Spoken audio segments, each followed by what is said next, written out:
Okay, so what I'm doing here is I'm building a very rough EEPROM burner.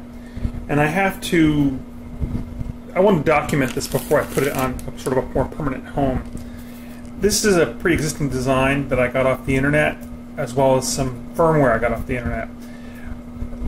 It's basically an AVR microprocessor and 2 shift registers, and there's a ZIF socket on the far right-hand side.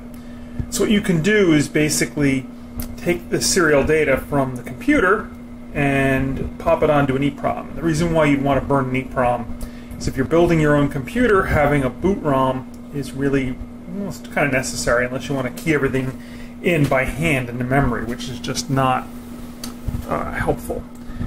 The client is Windows. The original client that the online site had was in Java. Couldn't get it to work on Windows 7 because there's incompatibility. But basically, you'll select the COM port, load the image, and then say burn the EEPROM. And that's pretty much all there is to it. It's pretty quick. I'm going to put some links in the description to my version of the firmware, the version of the firmware that I originally found, as well as the schematics. It's from a guy in Germany, basically. But I highly recommend this design. You can burn 5-volt EEPROMs, no problem. There are 12-volt EEPROMs that you can burn as well, but you have to introduce a level shifter in the design. Not doing that right away.